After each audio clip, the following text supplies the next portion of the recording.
Asif chill किया। ठीक है ना, अभी पढ़ेंगे ना। और कुछ बाकी रिवाइज किया है? 6 7 8 के पहले का सबने रिवाइज किया है? पढ़ रहे हैं हम राजनंदनी? किया रिवाइज? नहीं किया ना, तो क्या पढ़ रहे हैं? चलो, हम पहले 6 7 8 ही पढ़ते हैं, फिर रिवीजन करेंगे। चलो, section 6।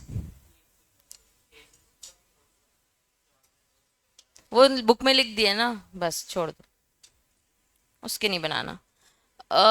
Person under legal disability, 6 7 8 क्या लिखा है हेडिंग? Person under. चलो, मैं एक सेक्शन 6 पढ़ना, क्या लिखा है?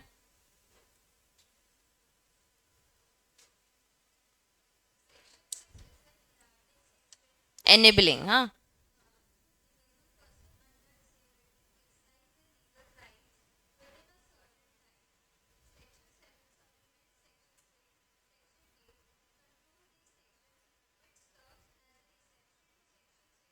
रुक जाना।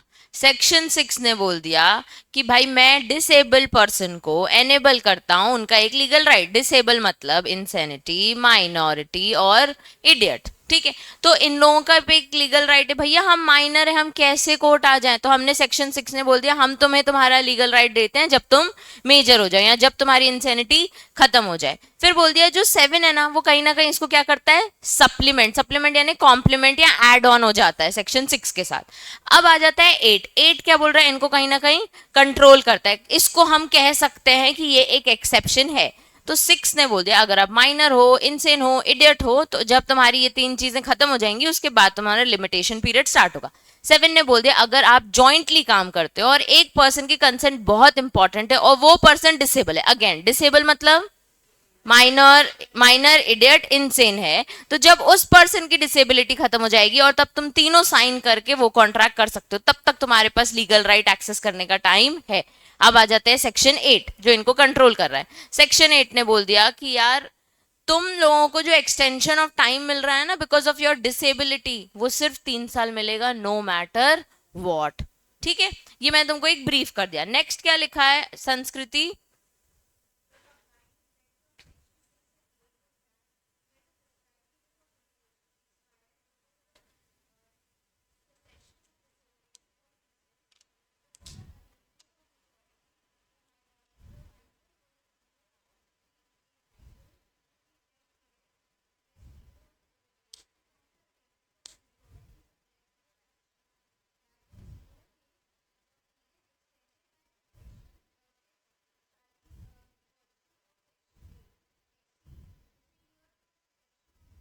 चलो, थोड़ी सी लैंग्वेज वो दी हुई है।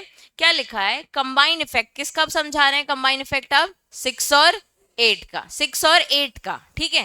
8 क्या है? इनका एक्सेप्शन है। तो वो कंबाइन इफेक्ट समझाने की कोशिश कर रहे हैं। वो कह रहा है जहां पे prescribe period of limitation expire होता है before the cessation of disability, इसको ऐसे समझो। सेसेशन ऑफ, सेसेशन मतलब खत्म होना, डिसेबिलिटी मतलब इंसेनिटी माइंड। अब कह रहा है कि यार तुम्हारा पीरियड ऑफ लिमिटेशन खत्म होने के पहले, तुम्हारी सेसेशन डिसेबिलिटी खत्म होने के पहले ही तुम्हारा लिमिटेशन पीरियड एक्सपायर हो गया। सपोज आप 11 ईयर्स के हो, आपका एक सूट है जो कितने लिमिटेशन पीरियड में है? 3 ईयर्स। तो 11 से 12 1 ईयर, 13 2 ईयर और 14 2 ईयर, 3 ईयर। अब 14 ईयर के हो तभी भी आप क्या हो? माइनर हो। तो तुम्हारी डिसेबिलिटी खत्म हुई नहीं और लिमिटेशन पीरियड भी खत्म हो गया। तो वो बच्चा कोर्ट में कैसे आएगा केस फाइल करने? वो बोलेगा यार मैं 11 साल का था तब मेरे साथ गलत हुआ, अब मैं कोर्ट भी नहीं आ सकता क्योंकि मैं एक माइनर हूं और मेरे पास लिमिटेशन पीरियड भी मेरा खत्म हो गया क्योंकि मैं 14 ईयर्स पे भी क्या हूं? माइनर हूं। तो यहाँ पे सेक्शन 6 ने आपको बोल दिया एक एडवांटेज कि after the cessation of disability आपको एक फ्रेश लिमिटेशन पीरियड स्टार्ट होगा, ठीक है। लेकिन bye virtue of section 8, section 8 fresh limitation period कितना दे रहा है? 3 साल का। फिर से लैंग्वेज को समझने की कोशिश करते हैं। 6 and 8 and there were prescribe period of limitation expire हो गया है बिफोर सेसेशन ऑफ डिसेबिलिटी। तुम्हारी डिसेबिलिटी खत्म नहीं हुई और तुम्हारा क्या एक्सपायर हो गया? लिमिटेशन पीरियड, ठीक है। फॉर इंस्टेंस यानी एग्जाम्पल। तो तुम्हें भी जब लॉ के पेपर में एग्जाम्पल लिखना हो तो कौन सा वर्ड यूज करेंगे हम इंग्लिश का? इंस्टेंस का। English example is to low की हो गया है अब, ठीक है। इंस्टेंस इज थोड़ा स्टैंडर्ड हो जाएगा। अब इंस्टेंस में उन्होंने एग्जाम्पल दे दिया, before the attainment of majority the minor will no doubt be entitled to a fresh limitation period from the attainment of. मतलब वो कह रहा है कि भैया अभी आप क्या हो? माइनर हो। जैसे ही आप मेजर हो गए, इसमें कोई डाउट ही नहीं है कि आपको एक फ्रेश लिमिटेशन पीरियड मिले, मतलब आपको लिमिटेशन पीरियड मिलेगा, ठीक है। अब कह रहा है subject to the condition that in no case period extension by section 6, किससे वर्च्यू होगा वो? सेक्शन 8 से। एक्सीड्स कितना मिलेगा? बस 3 years from the cessation of disability. अब cessation of disability that is attainment of majority. Language थोड़ी सी अलग थी पर इस तरीके से रीड करनी पड़ेगी। अभी इतने इस पैराग्राफ में किसी को कोई डाउट?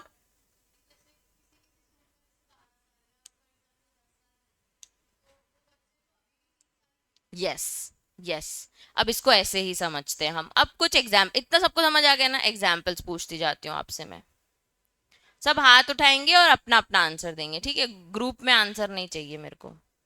हम देख रहे हैं सेक्शन 6 और सेक्शन 8। एक बच्चा है 14 इयर्स का। बच्चे का नाम बताओ, क्या रखें?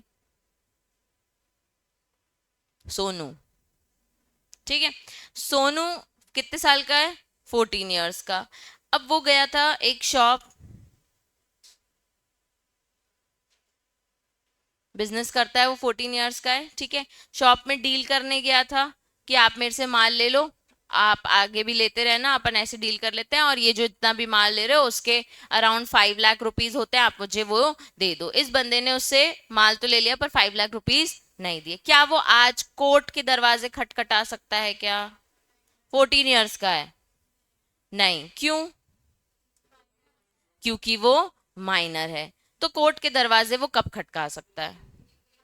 18 इयर्स के बाद। अब बच्चे जब ये 14 इयर्स का था, इसके पास कितने साल थे? 3 साल थे। तो 14 से 15, 16 और 17, मतलब सेसेशन ऑफ डिसेबिलिटी पहले ही हो रही है। सेसेशन ऑफ डिसेबिलिटी हुई नहीं है अभी, और लिमिटेशन पीरियड क्या हो रहा है?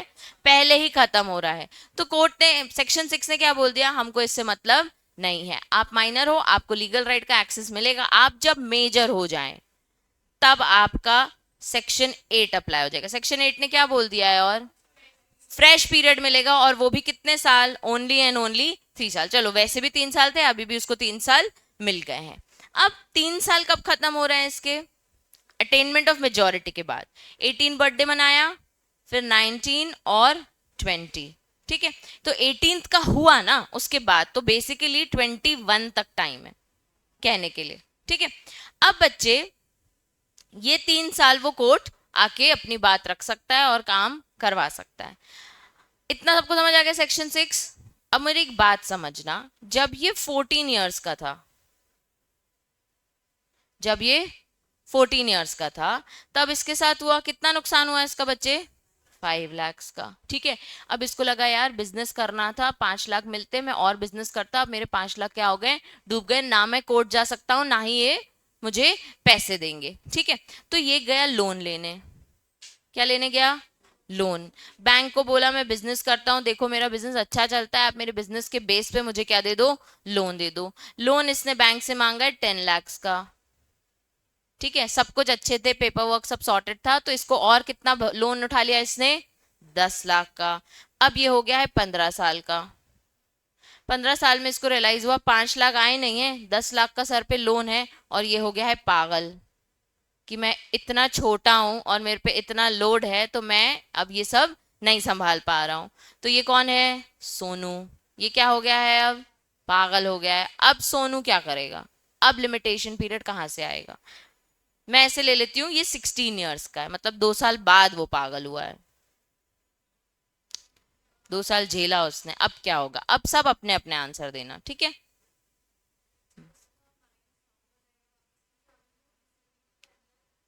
कवर्ड है। तो इसका कहना है कि जब भी वो ठीक होगा तब लिमिटेशन पीरियड होगा, 18 इयर्स में नहीं होएगा। क्या 16 से? लिमिटेशन पीरियड, ठीक है, 18 से होगा। मैं सब याद रखना, इसने बोला कि जब भी डिसेबिलिटी खत्म होगी तब होगा, इसने बोला अभी ही चालू कर दो, पागल हो गया तो हमको क्या करना, अब अभी चालू कर दो। इसने बोला 18 से ही होगा क्योंकि हमने एक डिसेबिलिटी चेक कर ली है। जब वो सेन होगा, नो मैटर वो 18 का है 21 का है कुछ भी, जब वो 18 का हो जाएगा सुरभि, जब साउंड माइंड में आ जाएगा, जब सेन हो जाएगा, 18 ईयर्स का हो जाएगा, 18 का ईयर्स। अब एक बात समझो, अब लॉ का इंटरप्रिटेशन समझो। लॉ ने क्या बोल दिया, आपको क्या होती है, डिसेबिलिटी। कौन कौन सी डिसेबिलिटी है, इंसेन, माइनर और इडियट। अब वो एक डिसेबिलिटी में ऑलरेडी है, दैट इज माइनॉरिटी, ठीक है। उसी उसी डिसेबिलिटी में ही तहत, जब वो डिसेबिलिटी में ही था तो क्या हो गया उसको बच्चे, एक और इंसेनिटी आ गई। अब मैं आपको बोलती हूँ कि यार इसकी इंसेनिटी खत्म हुई है जब ये 25 साल का हो गया था, तब तक ये पागल ही हो रहा था, सोनू पूरा पागल हो चुका था। जब वो 25 ईयर्स का हुआ तब उसका एक ग्रुप ऑफ अच्छा फ्रेंड बना, ठीक है, तब जाके वो ठीक हुआ, ठीक है। अब क्या वो कोर्ट के दरवाजे खटखटा सकता है कि नहीं, यस कौन बोल रहा है हाथ उठाओ, नो कौन बोल रहा है हाथ नीचे रखना, यस, यस, यस। अब तुमने तो बोलता 18, 18 के बाद तो खत्म हो गए। तो बेटे 18 के बाद आपने कहा था लिमिटेशन पीरियड चालू हो जाएगा, तो 18 के बाद कितना हुआ, 19, 20, 21। 21 में तो लिमिटेशन पीरियड खत्म हो गया ना महक।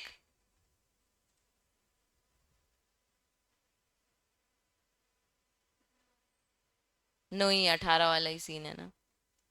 कोर्ट के दरवाजे महक खटखटा सकता है कि नहीं at the age of 25, Sonu.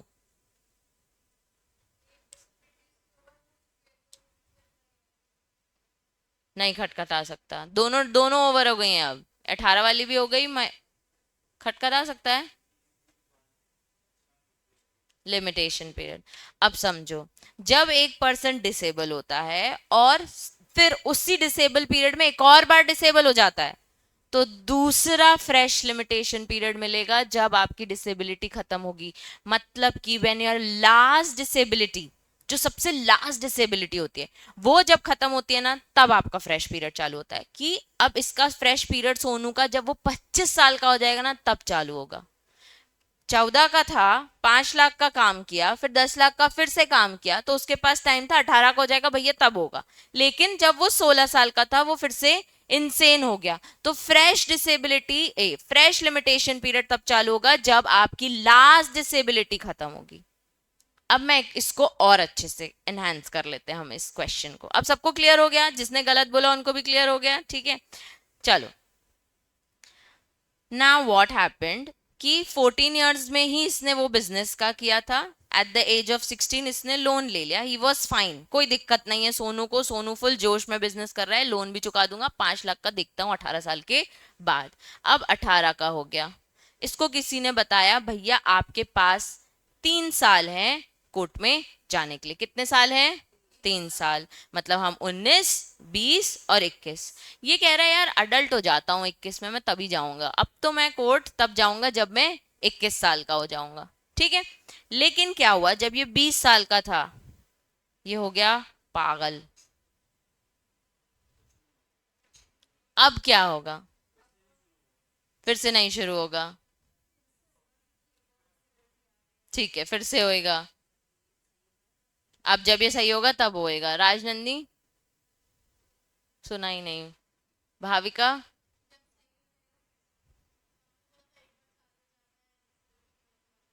ठीक है, कि वंस,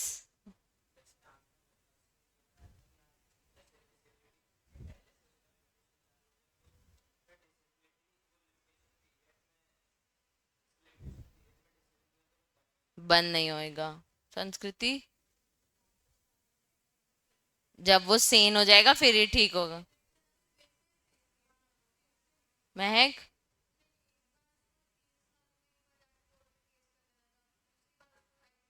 परफेक्ट। देखो बच्चे, अब फिर से हाँ, जिन्होंने बोला ना कि नहीं मैम फ्रेश पीरियड चालू होगा, नहीं दीदी फ्रेश पीरियड चालू होगा तब होगा, नहीं, once a limitation period starts then it won't stop. Section 9, very good. ठीक है, इसके बाद एक सेक्शन आता है कि अगर अब क्या हुआ, बच्चे 19 साल में क्यों नहीं आए, तुम तो वैसे ही 14 साल से परेशान हो, तो तुम तो बर्थडे मनाओ और कोर्ट आओ। ठीक है, सिंपल है, कल केक काटा आज कोर्ट आ जाओ, नहीं आए चलो कोई बात नहीं, 19 साल के बर्थडे में आ जाते, 18 वाले में नहीं आए, 19 साल वाले में आ जाते, नहीं आए, 20 वाले के आधे में भी नहीं आए, उसमें पागल हो गए। तो हम कह रहे हैं अब लिमिटेशन पीरियड नहीं चाल रुकेगा, अब 21 तक का टाइम है, अपने आप को ठीक करो और आओ, अब हम नहीं सुनेंगे। फिर देयर इज सफिशिएंट कॉज और ये सब एक्सेप्शंस तो है ही, बट द पॉइंट इज कि एक बार लिमिटेशन पीरियड स्टार्ट हो गया तो वो रुकेगा नहीं।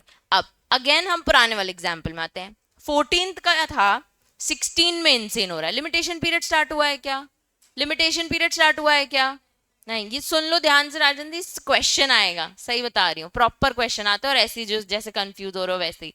14 ईयर्स का था, 16 में इंसेन हुआ, लिमिटेशन पीरियड स्टार्ट हुआ है क्या, नहीं, तो फ्रेश लिमिटेशन पीरियड कब स्टार्ट होगा, जब लास्ट डिसेबिलिटी खत्म होगी। 14 का था, 18 को लिमिटेशन पीरियड स्टार्ट हो गया, 1920 में डिसेबल फिर से हो गया, कोर्ट नहीं गया, तो फ्रेश लिमिटेशन पीरियड मिलेगा क्या, नहीं, क्योंकि लिमिटेशन पीरियड इस केस में क्या हो चुका है, स्टार्ट हो चुका है। तो अगर वो स्टार्ट हो जाता है तो वो नहीं रुकता, और स्टार्ट नहीं होता है तो जितनी डिसेबिलिटियां आन दो उसके बाद वो खत्म होगा, फ्रेश लिमिटेशन पीरियड मिलेगा। समझ आया। तो कल वो आए नहीं, आज उन्होंने बोला था 18th बर्थडे में केक काटेगा और फिर से डेट हो गया तो वो सीज हो जाएगा दोबारा, भाई अभी 12 बज गए ना, तो सीज नहीं हो रहा है। यस, तो फिर कुछ नहीं है, 3 साल ही है आपके पास, गुड। यही कंफ्यूज करता है कि फिर मैम ये दिन कौन सा ले लें हम, कि अब 18 का है, उसका पहला दिन है आफ्टर बर्थडे, तो उस दिन से आपका लिमिटेशन, फ्रेश लिमिटेशन स्टार्ट हो चुका है। Now any disability won't stop this limitation period, लेकिन बर्थडे के एक दिन पहले पागल हो गया तो स्टॉप हो जाएगा। करेक्ट, केक कटने वाला था 12 बजे, लेकिन 11 बजे वो पागल हो गया तो रुकेगा क्या, हाँ रुक जाएगा, सीज हो जाएगा। ठीक है, चलो वेरी गुड। अब वापस लैंग्वेज पे देख लेते हैं, हाँ बोल।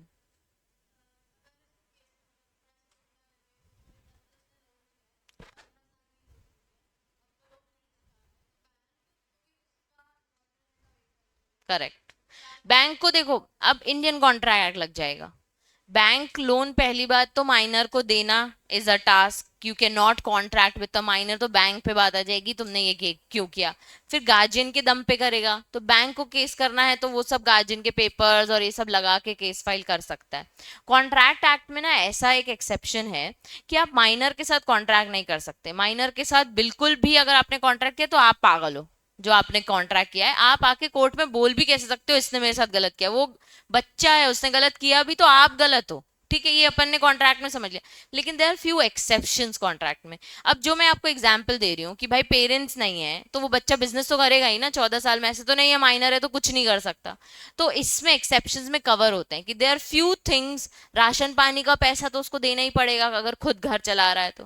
There few exceptions Indian contract में जहां माइनर को भी हम फंसा सकते हैं कि भैया उसने इस कंडीशन में हमसे कॉन्ट्रैक्ट किया था ना, वो इस चीज के लिए लाइबल रहेगा ही रहेगा। ठीक है, नहीं नहीं नहीं,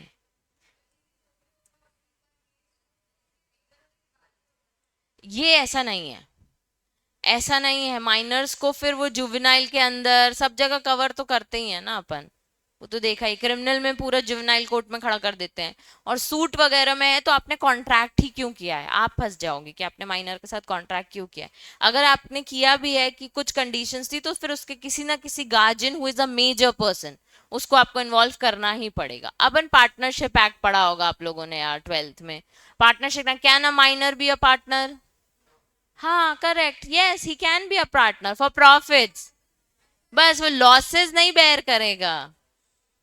minor can be a partner पर उसको लॉसेस का कुछ नहीं है, तो अब अगर हो रहा है तो कुछ नहीं, चिल करेगा वो। फिर अपन ने पढ़ा है कि जैसे ही वो मेजर हो जाता है, अगर वो बोलता है that I want to continue, तब वो कंटिन्यू करेगा and will be liable for everything whatever happens from this date. Previous जो हो गया वो छूट जाता है, बहुत सारी चीजें हैं उसमें भी, पार्टनरशिप एक्ट में भी। सबके मुंह से नो, नहीं बन सकता। इसको ना, ये जो फर्स्ट पैराग्राफ है इसको अभी शॉर्ट में लिखवा दूंगी, थोड़ी सी लैंग्वेज अलग है, पॉइंटर्स मार्क कर लो। पहला है सेक्शन 6,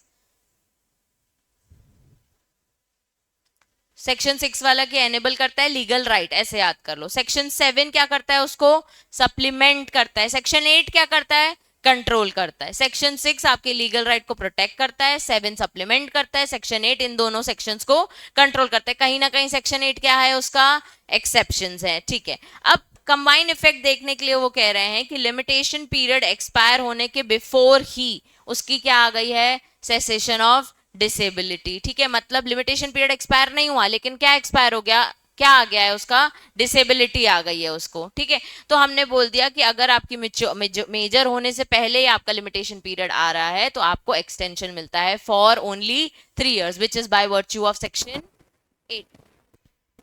एज पर सेक्शन 8 सुना है आप लोगों ने, एज पर सेक्शन 8 ऐसे बोलते हैं ना, एज पर, तो उसी को हम बोलते हैं by virtue of section 8, new term to learn, ठीक है।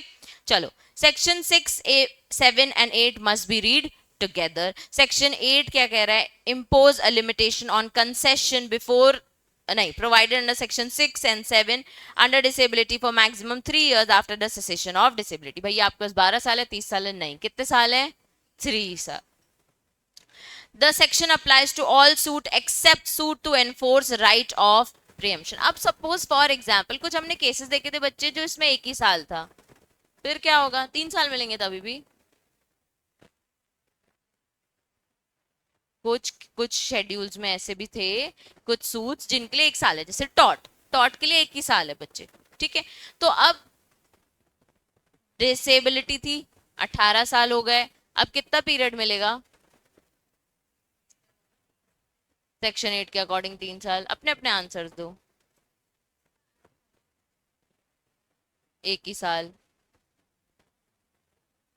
कोड बताएगा मैम, हमको नहीं पता। राजनंदिनी, 3 साल, 1 साल, 1 साल, 1 साल, 1 साल, 1 साल। अनुष्का सिर्फ, और तुम सुन लो, और राजनंदिनी 3 साल नहीं। जब शेड्यूल ने कितने दिया है टाइम पीरियड, कोई एक कांड हुआ है, ठीक है, वो करने के लिए कोर्ट आने के लिए कितना टाइम है, 1 साल है, ठीक है। अब 14 साल का था, कांड हो गया, कोर्ट जाना है, लेकिन क्या है वो, माइनर है, ठीक है। अब 18 साल का लिमिटेशन एक्ट के हिसाब से उसके पास लिमिटेशन पीरियड कितना है, 1 ईयर, तो उसको 1 ईयर मिलेगा। 3 इयर्स उस केस में, नो मैटर वॉट, अगर आपके पास 12 साल है, 30 साल है, तो फिर आप आ जाओ भैया 3 साल, हम और नहीं रुक सकते। किसी ने मुझसे एक क्वेश्चन भी पूछा था कि फिर तो यार इतने साल में तो एविडेंस वैसे ही गायब हो रहे हैं, एविडेंसेस का क्या होगा, ठीक है। द पॉइंट इज कि वैसे ही तुमने इतने साल ले लिए, फिर और 12 साल 30 साल हम आपको नहीं दे सकते, तो हम आपको मैक्स कितने टाइम दे सकते हैं, 3 year, and if there is 1 year then you will get only 1 year. ये तो फिर ना इंसाफी हो गई ना, कि हम वैसे ही माइनर थे, बढ़िया, हमको इतने साल भी मिल गए, फिर 1 साल की जगह और 3 साल मिल गए, तो वो तो उल्टापन अजम्पशन ले लें कि एक ही मिलेगा, ठीक है। चलो, both section 6 7 go together. 7 is an extension of section 6 where the point at which existence of disability is to be reckoned, the time for which the limitation period is to be reckoned, के आगे लिख दो, to calculate approximately। मैं ना इसको एक short में आपको स्टिकी नोट में लिखवा दे रही हूँ, लैंग्वेज बहुत ज्यादा स्ट्रिक्ट है। प्रियम्पशन मत, हाँ वो पॉइंट था ना, क्या बोल रहा है वो, the section applies to all suit except suits to enforce the right of, there is this right जो सिविल सूट में हम पढ़ेंगे, तो सारे सूट्स के लिए ये एप्लीकेबल है, सारे, लेकिन राइट ऑफ प्रियम्पशन वाले सूट्स के लिए नहीं है, अभी सिर्फ इतना समझ लो, ठीक है। एक स्टिकी नोट निकालो।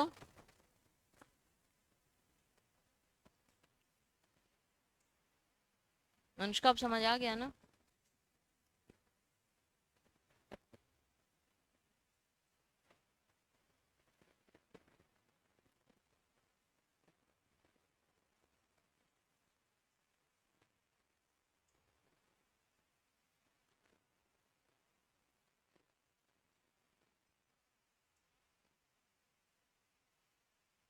अगर क्वेश्चन आता है सेक्शन 6, 7, 8 को लेके, तो जो मैं स्टिकी नोट में लिखा रही हूँ वही लिखना, ठीक है।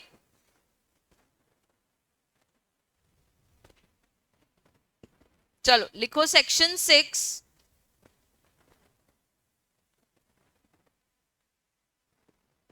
Person under legal disability, person under legal disability.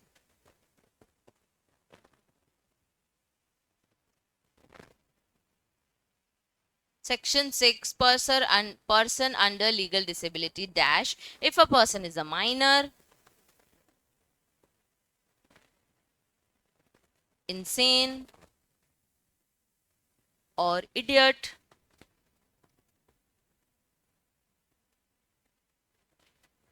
at the time when the limitation starts,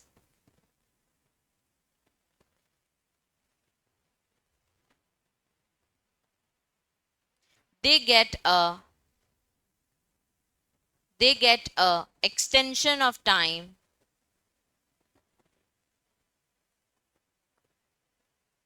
to file the case. They get a extension of time to file a case. ठीक है, they can file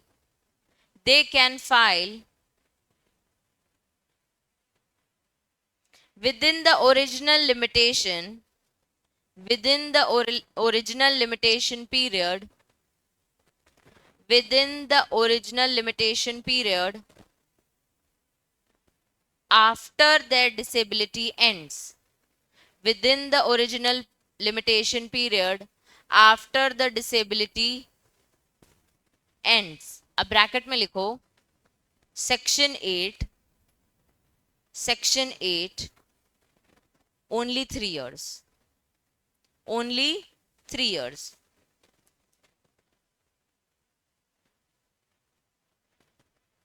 मैंने इसमें एक example भी देखो कि x है एक जिसकी एज क्या है 10 साल, had 12 years to file the case, मतलब एक ऐसा केस था जिसमें उस पर लिमिटेशन पीरियड कितना था 12 साल का। He becomes major at 18, he doesn't get 12 years after turning 18, he will only get 3 years because section 8 ने बोल दिया है, तो till the age of 21 he can file the case. अब इतना लिख लिया आप लोगों ने। अब मेरी एक बात समझो, मैं आंसर फ्रेमिंग सिखा रही हूँ। हमने यहाँ पे क्या एक्सप्लेन किया है, सेक्शन 6। अगर वो आपसे पूछते हैं पर्सन अंडर लीगल डिसेबिलिटी, तो आप एक तो ये बता देना सेक्शन 6 लीगल राइट बताता है, 7 सप्लीमेंट करता है और 8 कंट्रोल करता है। उसके बाद हमने एक्सप्लेन कर दिया सेक्शन 6 क्या है, तो जो आपकी बुक नोट्स में लिखा हुआ है। अब लिखो सेक्शन 7। अच्छा, सेक्शन 8 लिख दिया है ना, सेक्शन 8 लिखा है ना, जहां पे आप वहां बस लिख दो एग्जाम्पल ईजी, क्योंकि आप एक एग्जाम्पल ऐसा लिख लेना 18 वाला और 21 वाला, बस लिख दो ईजी। अब आ जाओ सेक्शन 7 में, जॉइंट एंटाइटलमेंट विद डिसेबिलिटी।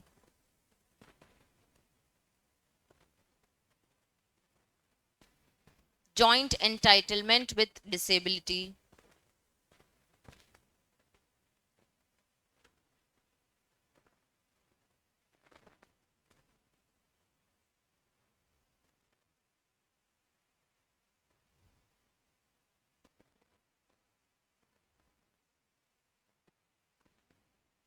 लिखा applies when applies when applies when a right belongs to multiple people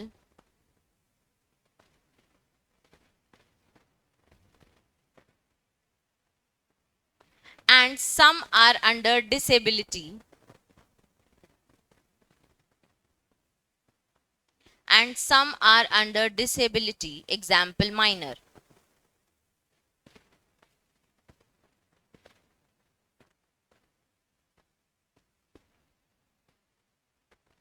ठीक है, अब 2 सिचुएशंस है इसमें, तो लिखो सिर्फ number one, if person can legally act alone, if person can legally act alone, bracket में लिखना without others consent. With bracket में लिखना विदाउट कंसेंट, लिखा। Limitation starts for all, limitation starts for all, limitation starts for all, even those under disability, even those under disability.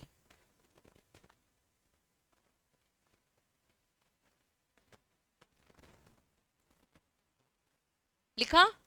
अब point number 2, if all must act together, point number 2, if all must act together,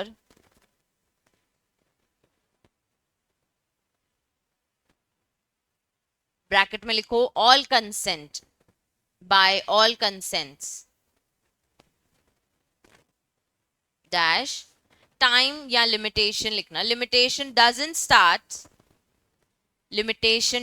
start until all become until all become capable. Limitation doesn't start until all become capable. Capable मतलब जब तक disability and नहीं हो जाती। तो bracket में लिखना है तो लिख दो डिसेबिलिटी एंड्स।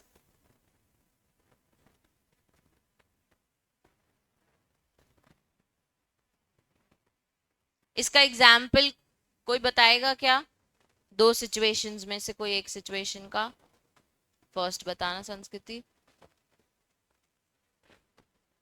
जो मैंने अभी लिखवाई सेक्शन 7, 2 सिचुएशन लिखवाई, दोनों सिचुएशन का कोई एग्जाम्पल बता सकता है? सौम्य। हाँ, एक मिनट।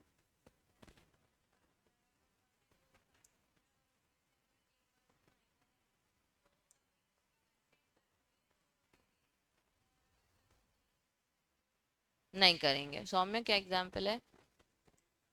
पार्टनरशिप का ही है। जैसे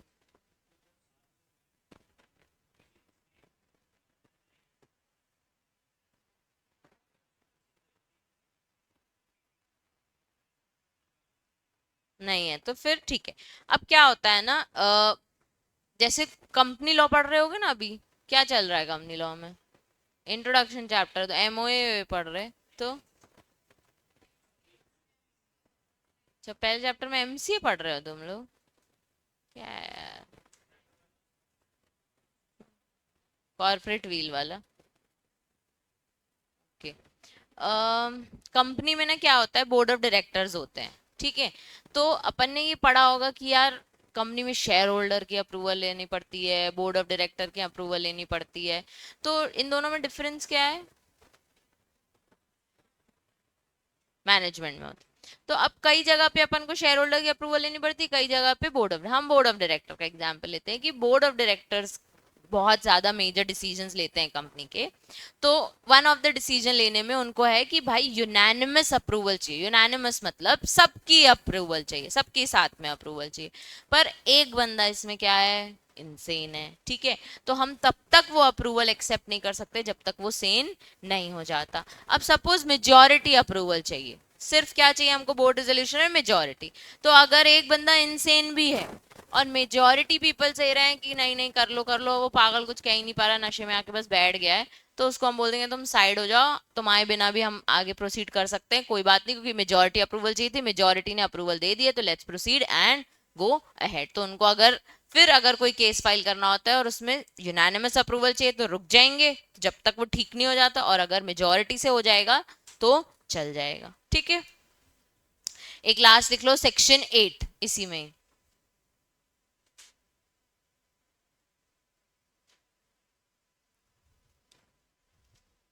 puts an exception puts an exception on extra time given under puts an exception on extra time given under puts an exception on extra time given under section 6 or 7, section 6 or 7, ठीक है। फिर लिखो only 3 years are allowed, extra time given under section 6 or 7, only 3 years allowed after disability ends, after disability ends,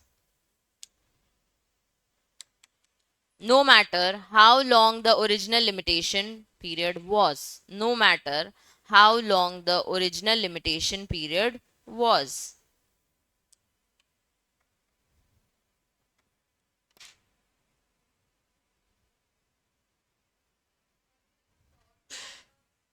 एक ही साल था, एक ही साल मिलेगा। लिख लिया?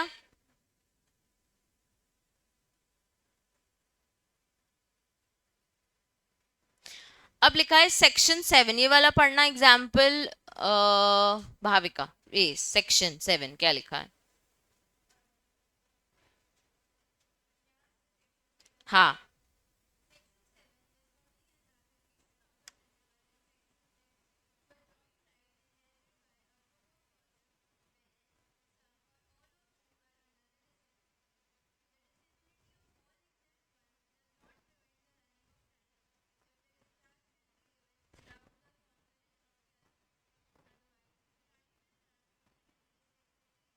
अब आई थिंक लैंग्वेज समझ आ गई होगी सबको। किसी को कोई डाउट? जॉइंट वाला एग्जाम्पल है, ठीक है।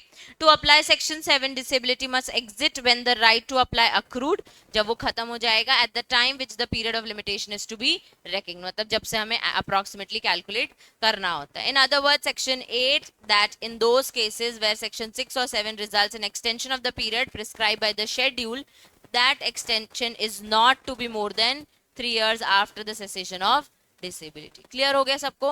अब यहाँ पे एक वर्ड पढ़ा था आपने, राइट्स ऑफ प्रीएम्पशन, मतलब सारे सूट्स में हम आपको ये चीज अप्लाई करने देंगे, माइनॉरिटी, इंसेनिटी, ये वो सिर्फ राइट ऑफ प्रीएम्पशन में अप्लाई करने नहीं देंगे। अब राइट ऑफ प्रीएम्पशन ऐसे समझो,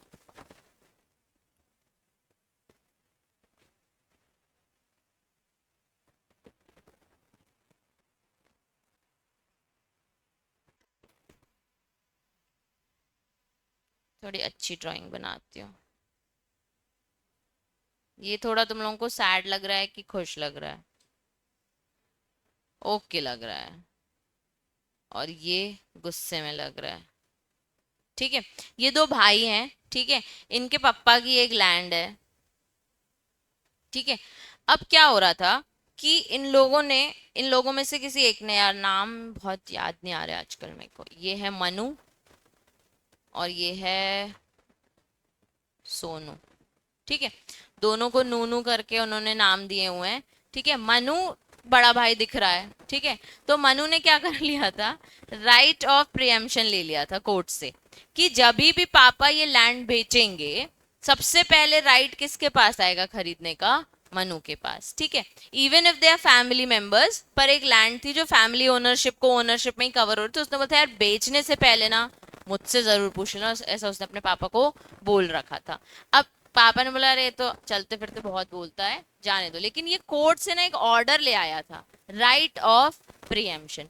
even whenever you will sell it, you will have to ask me, वो बोलते ना पहले मेरी लाश से गुजरना पड़ेगा तुमको, वो चीज उसको एक्चुअली करनी पड़ती। अब यहाँ पे सोनू गुस्सा है कि नहीं यार पापा आप तो बेच दो, पैसे आएंगे आप मुझे भी देना, जितने की भी लैंड होगी 1 करोड़ की, 50 लाख मुझे देना, 50 लाख मनु को। लेकिन मनु को इंटरेस्ट किस में था? पूरे के पूरे लैंड में, 1 करोड़ में, कि नहीं अपन तो इसको बहुत महंगे में बेचेंगे। तो जब ये इसको बेचने जाएगा तो इसका ऑर्डर जो है वो काम आएगा। फिर भी पापा हैं, पापा तो सुनते नहीं है, तो फिर भी बेचने चले हैं, तो यहाँ पे कोर्ट इसको रोकेगा पापा को कि तुम नहीं कर सकते, मैंने उस बंदे को राइट ऑफ प्रीएम्पशन दे रखा है। क्लियर है सबको? तो अब लिमिटेशन पीरियड समझो, इनसेन है, फिर भी कोर्ट जाएगा क्या? भैया हम नहीं सुनेंगे, अब ये जो ऑर्डर आपने ले रखा है ना, अब आप पागल हो जाओ, माइनर हो जाओ, कुछ भी हो जाओ, हम लिमिटेशन पीरियड आपके लिए नहीं रोक रहे हैं, आपके पास 3 साल है, ठीक हो क्या हो, वरना बैठे रहो। समझ आया? मतलब इस चीज की लड़ाई मनु पापा से नहीं कर पाएगा अगर वो डिसेबल में कवर हो रहा होगा। अब किसी को कोई डाउट? नहीं समझ आया? अब हम इसको पूरा केस ही समझ लेते हैं। लैंड थी, ठीक है, आज हो रहा है 2020, ठीक है, ये हो गया है इनसेन, ठीक है। अब 2020 में ही इसके पापा क्या कर रहे हैं, लैंड बेचने चले हैं, लेकिन मनु के पास इंसेन होने से पहले ही एक ऑर्डर है कोर्ट का, वो क्या है, राइट ऑफ प्रीएम्पशन। लेकिन अब इसको कोर्ट जाना है, क्या ये जा सकता है क्या, नहीं, क्योंकि he is a person who is in under disability. अब एज पर सेक्शन 6, सर रुक जाओ यार, क्योंकि उसकी डिसेबिलिटी खत्म हो जाए फिर वो आएगा। सर कह रहे हैं हम नहीं रुकेंगे, हम नहीं रुकेंगे, आपके पास 3 साल हैं, 2021, 2022, 2023 आ सकते हो, आओ अपनी पगलापंती खत्म कर सकते हो तो ठीक है, वरना हम नहीं रोक रहे, ठीक है, समझ आया। तो सारे सूट्स को अप्लाई होता है, लेकिन राइट ऑफ प्रीएम्पशन को अप्लाई नहीं होता है, ठीक है। लैंड, फैमिली ओनरशिप, प्रॉपर्टीज से पार्टनरशिप में होता है कि बाहर अगर प्रॉपर्टी बेच रहे हो तो पहले हमसे पूछ लो, उसमें भी आता है। फैमिली मैटर्स में आता है और को ओनरशिप में आता है कि अगर एक प्रॉपर्टी दो लोग मिलके ओन कर रहे हैं और वो बोल रहा है मेरे को बेचना है, मेरे को बेचना है, तो वो राइट ऑफ प्रीएम्पशन लेके बैठ सकता है कि पहले मेरे से बात कर फिर आगे जाना। और हिंदू अनडिवाइडेड फैमिली वाली प्रॉपर्टीज, वो तो कहते हैं ना यार प्रॉपर्टी अपने अंदर ही रखो, बाहर मत जाने दो, फैमिली प्रॉपर्टीज एटलीस्ट फैमिली में बेचो, तो वो भी एक राइट ऑफ प्रीएम्पशन हो सकता है।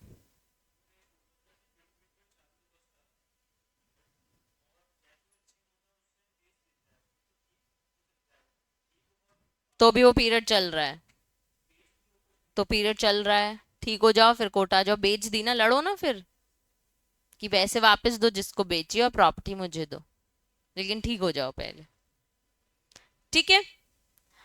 अब एक एग्जाम्पल दिया हुआ है, पल्लू पढ़ना क्या दिया है, नहीं है बुक में,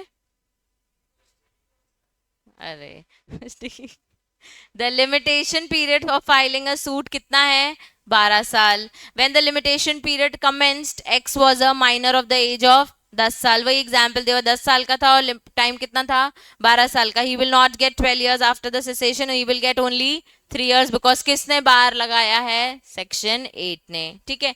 डिसेबिलिटीज मतलब माइनर, इंसेन और इडियट। सेक्शन 7 भी अगेन वही एक्सप्लेन कर रहा है जो ऊपर अपन ने पढ़ा है, उसको 2 पॉइंट्स में उन्होंने लिख दिया। मैंने आपको 2 सिचुएशन लिखवाई ना बच्चे, वही लिखी हुई है, ठीक है।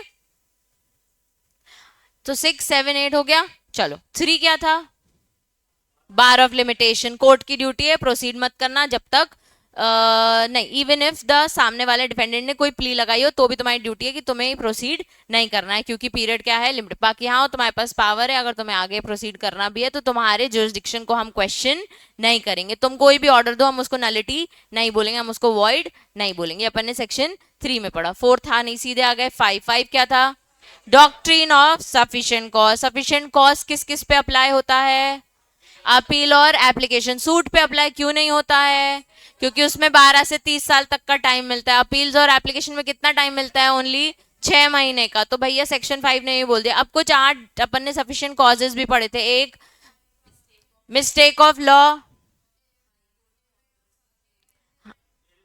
इम्प्रिजमेंट, इलनेस और wrong advice by the court, और mistake of counsel bona fide way में, वही एडवोकेट की गलती हो गई।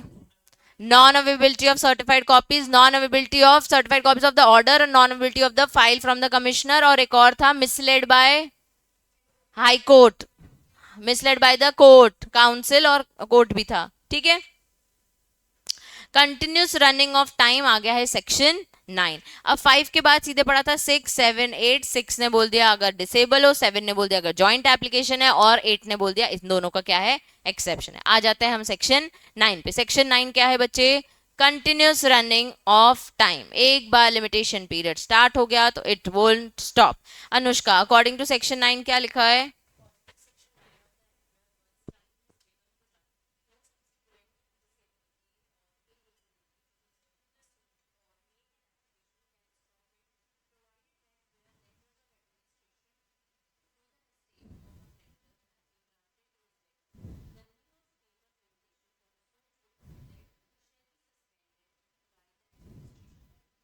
हाँ हाँ हाँ, देखो पहली लाइन में क्या लिखा है कि आपका एक बार टाइम चालू हो गया तो वो रुकेगा नहीं, ठीक है। उसके बाद कह रहा है कि लेकिन it provided that when the letters of administration to a state of a creditor have been granted to his debtor.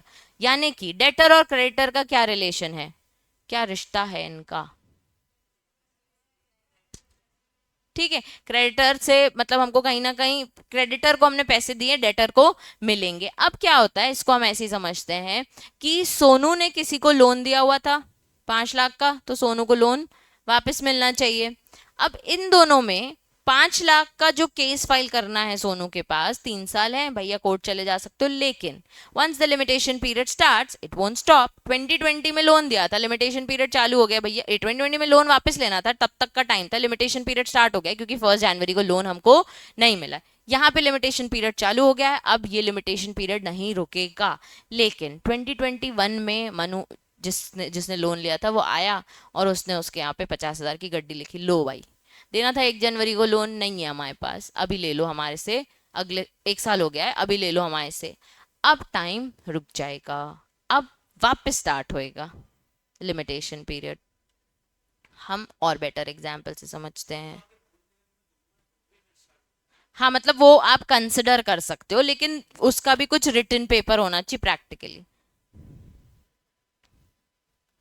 एक है राजा, एक थी रानी,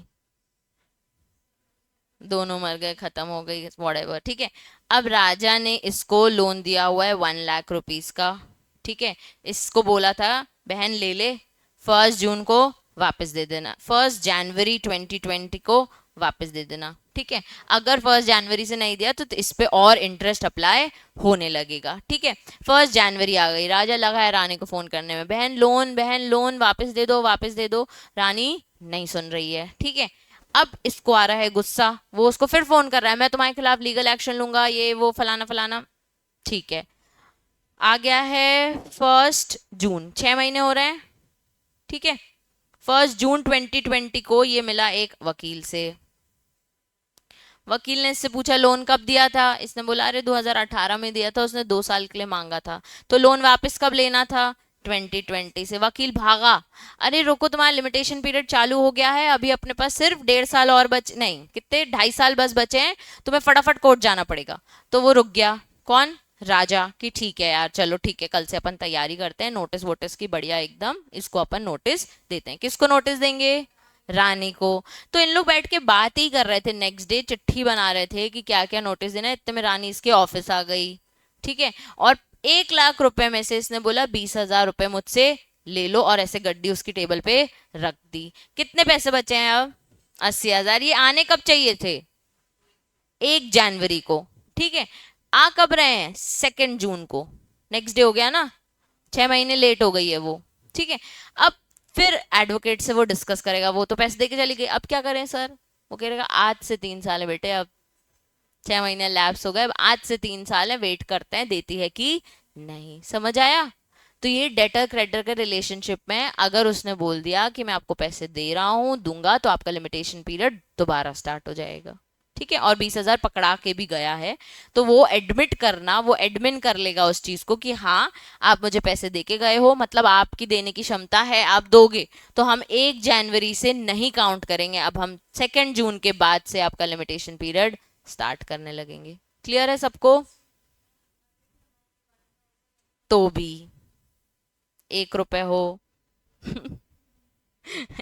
इतना नहीं है 1 रुपए पे, 1 रुपए की तो वैल्यू ही नहीं है, पर हाँ 1,000 रुपीज भी कि यार मैं दे दूं, कोई चेक भी पकड़ा के चली गई वो, जो शायद बाउंस ही होगा, लेकिन लिमिटेशन पीरियड फिर वो चेक की डेट से हो जाएंगे। समझ आया, पैसे नहीं दे गई, चेक दे गई बस। The rule of this section is based on English dictum, time when once it is commenced to run in any case will not cease by reason of any subsequent event। इसकी English समझ आ गई ना, minor था, फिर से एक और disable, भाई ये टाइम नहीं रुकेगा यार, अब 18 के हो गए हो, मेजर हो गए, अब तुम कुछ भी हो जाओ, हम नहीं रोकेंगे time. thus when any of the statutes limitation is begun to run no subsequent disability or inability will stop running। Ma'am एक ही लाइन 2 बार लिखी है, कोई बात नहीं, पेपर में भी 2 बार लिख के आ जाना सेम लाइन, ठीक है।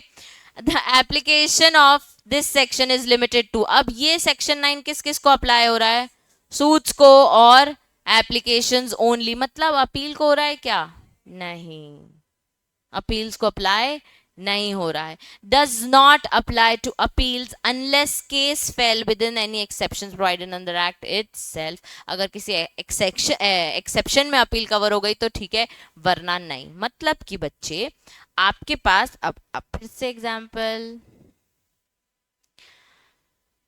हम गए थे डिस्ट्रिक्ट कोर्ट. कहाँ गए थे?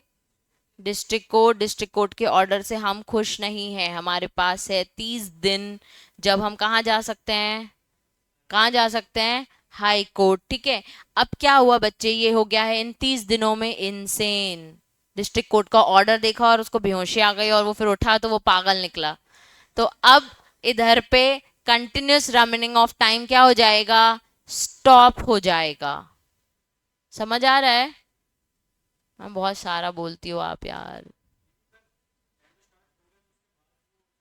तभी तो सूट्स और एप्लीकेशन में टाइम स्टार्ट हो गया 18 के बाद. Continuous rounding off time. फिर से तुम्हें चक्कर आ रहे हैं, हम नहीं रुकेंगे. ठीक है. सूट्स और एप्लीकेशन मतलब क्रिमिनल केसेस और सिविल केसेस में. लेकिन अपील के केसेस में, चाहे सिविल की अपील हो चाहे क्रिमिनल की, किसी भी 30 दिन थे अपील करने के लिए, पर बीच में लिमिटेशन पीरियड स्टार्ट हो गया ना. लेकिन बीच में क्या हो गया? वो पागल हो गया. ठीक है. कब पागल हुआ? जिस दिन ऑर्डर देखा उसने, जिस दिन सर्टिफाइड कॉपी मिलती है उस दिन लिमिटेशन पीरियड स्टार्ट हो जाता है. सर्टिफाइड कॉपी मिली और वो क्या हो गया? पागल हो गया. लेकिन 15 दिन बाद थोड़ा उसको बेटर लगा, होश में आया, बेटर लगा उसको कि हाँ ठीक है, अरे ऑर्डर दिखाओ क्या होगा. फिर से उसको ऑर्डर दिखा, फिर से पागल हो गया. अब क्या होगा? रुक जाएगा. क्योंकि क्या है? अपील है. जब तक वो ठीक नहीं हो जाता. तो वही तो कोर्ट एक्सेप्ट करेगा ना कि 30 दिन थे तो ठीक है, कोई बात नहीं. समझ आ रहा है तुम लोगों को क्या बोल रहे लो?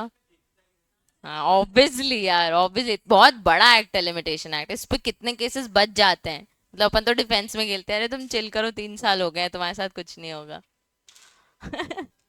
अपने को तो दोनों क्लाइंट्स को बचाना है ना. जिसके जिसको केस फाइल करना है उसको भी, जिसके अगेंस्ट केस फाइल हो रहा है उसको भी. तो बीइंग कंपनी सेक्रेटरी आपको तो दोनों तरफ खेलना. कंपनी को बचाओगे कि हर जगह डुबाते? नहीं नहीं नहीं सर, लॉ में लिखा है 3 साल, अब आप कुछ नहीं करते, हम तो बचाएंगे ना यार. अपन को तो दोनों साइड खेलना पड़ता है. अपनी प्रोफेशन की यही खास बात है, अपन कहीं पे भी खेल सकते हैं, कोई दिक्कत ही नहीं है. काले कपड़े इसलिए ही पहनते हैं अपन. बताओ. समझ आ रहा है? जितनी बार पागल होगा उतनी बार रुकेगा, क्योंकि अपील का केस है. ठीक है. जब जब ऑर्डर, जब जब ठीक हो रहा है, ऑर्डर देख रहा है और वो पागल हो जा रहा है, लिमिटेशन पीरियड फ्रेश. क्योंकि दिन मिल कितने रहे हैं उसको? 30 दिन तो मिल रहे हैं. अगेन 30 दिन मिल रहा है, ऐसे थोड़ी 3 साल मिल रहे हैं. हर बार लिमिटेशन रुक भी रहा है अगर, तो कितने दिन के लिए रुक रहा है? तो कोर्ट कह रहा है चल ठीक है, कभी तो आ ही जाएगा, क्या दिक्कत है. फिर पूरा ही अब पागल ही हो जाएगा तो खुद खुद ही नहीं आएगा. तो कोर्ट भी चिल कर रहा है, ठीक है कोई बात नहीं, बढ़िया है, आ ही नहीं रही अपील तो क्या टेंशन है. ठीक है.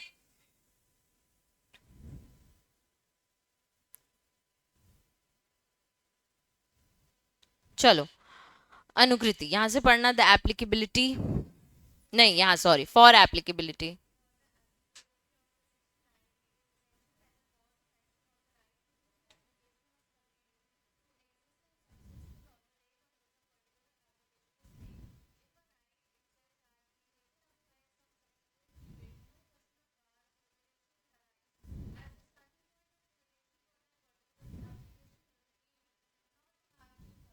मतलब कि आपका टाइम चालू हो गया था लिमिटेशन, लेकिन आपने एप्लीकेशन कोर्ट में सबमिट नहीं की थी. अगेन 2020 में हुआ था केस फाइल. ठीक है. आपके पास टाइम कितना था? 2021, 2022, 2023. ठीक है. लेकिन इस पीरियड में आप डिसेबल हो गए, तो आपका टाइम क्या चल रहा है? कंटिन्यूस रनिंग होना. टाइम टाइम कब स्टार्ट हुआ था? 1 जनवरी 2020 में. मतलब कि उस दिन से हमने बोल दिया आपका टाइम क्या है? चल रहा है. बीच में आपने एप्लीकेशन फाइल करी नहीं करी, हम वही पीरियड ले रहे हैं जिस दिन से आपका पीरियड कमेंस हो रहा है. इवन इफ आपने एप्लीकेशन सबमिट कर दी और आपको पागलपन हो रहा है, तो भी हम नहीं रुकने वाले हैं. ठीक है. सेम चीज लिखी है. For the applicability of this section, ये असेंशियल है कि कॉज ऑफ एक्शन एक्चुअली किस दिन से स्टार्ट हो रहा था. तो कॉज ऑफ एक्शन 1 जनवरी 2020 से स्टार्ट हो रहा था. तो उस दिन आपने एप्लीकेशन दर्ज करी या नहीं करी, टाइम आपका चालू हो चुका है. 10 time runs when the cause of action accrues. मतलब किस दिन अक्रू कर रहा है? 1 January 2020 को ही. True test to determine when a cause of action has accrued to ascertain the time when the plaintiff could have maintained his action to a successful result. First, if there is an infringement of a right at a particular time, the whole cause of action will said to have arisen then and there. अब वही लड़की राजा और रानी, ठीक है, 1 January 2020 को उसको loan क्या लेना था, वापस लेना था, ठीक है, बोल दिया था उसने, डेट दे दी थी 2018 में दिया था और बोल दिया था 1 January 2020 को क्या ले आना, लोन ले आना. तो ये एज सर्टेन कैसे करना है कि सर आज ही से मेरा लिमिटेशन पीरियड चालू होगा, इसी डेट से जब आपने वो कॉन्ट्रैक्ट किया था और आपने कहा था कि 1 January को कॉन्ट्रैक्ट खत्म, मेरा लोन मुझे वापस चाहिए. तो कॉज ऑफ एक्शन उस दिन से आपका अक्रू हो गया है और वहां से आपका टाइमलाइन भी चालू हो गया है. Now period of limitation will won't stop. ठीक है, एक बार सब ये वाला पैराग्राफ रीड करो फटाफट.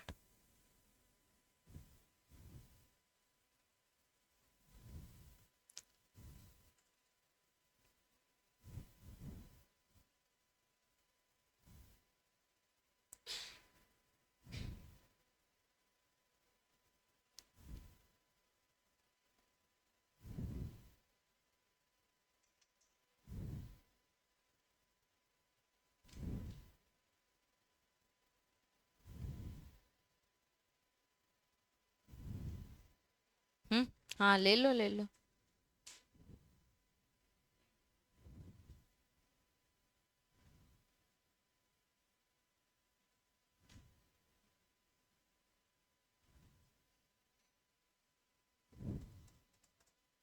फॉर बेटर अंडरस्टैंडिंग इसकी फोटो ले लो, ठीक है, लेकिन आप वही फोटोज में मत रखना, लिख के रख लेना, क्योंकि ऐसे तो पता नहीं कितनी फोटोज हो जाएंगे आपके पास. हाँ इसको नोट्स में लिख लो, सब पूरा सेक्शन 9 का पॉइंटर्स में. डन. किसी को कोई डाउट इस वाले पैराग्राफ में, एनीबडी? हाँ संस्कृति. हाँ मतलब कि उसको लोन वापस लेना था, वो क्या था उसका राइट था, किस दिन लेना था, 1 January 2020 को. उसका राइट क्या हो गया है, इन्फ्रिंज. इन्फ्रिंज मतलब छिन गया है, उसके राइट में नुकसान डाल दिया है, ठीक है, प्रोटेक्ट नहीं कर पा रहा है, तो भाई उसका टाइम चालू उस दिन से हो गया जिस दिन उसका राइट कहीं ना कहीं अफेक्ट हुआ है. Section 9 contemplates only cases where cause of action continue to exist. Section 10 excluded suits against trustees and their representatives for purview of this act. In order to invoke application of Section 10, property must be vested in the trustee and trustees of इसके just बाद ही. अच्छा Section 10 हमको नहीं है इतना important, सीधे 12 आ जाएगा. Section 10 में ये चीज कवर नहीं हो रही है, continuous of running of time, क्योंकि ट्रस्ट और ट्रस्टी की प्रॉपर्टीज उसके हाथ में होनी चाहिए, उसके बाद ही लिमिटेशन पीरियड चालू होगा, वरना आपके में ये continuous running of time applicable नहीं है. ठीक है, सीधे हम पढ़ेंगे सेक्शन 12 से 24 एक साथ दिया हुआ है टुमारो. कुछ होमवर्क नहीं, सिर्फ इधर सेक्शन 9 तक के नोट्स. तो 6, 7, 8 मैंने लिखवा दिया, तो नोटबुक में नहीं भी लिखा तो चलेगा, योर चॉइस. सीधे 9 लिख के आना, या ब्रीफिंग करनी हो तो लिख लो. तुम लोग वैसे पढ़ने किससे वाले हो, मॉड्यूल से कि नोट से? What is your choice? Module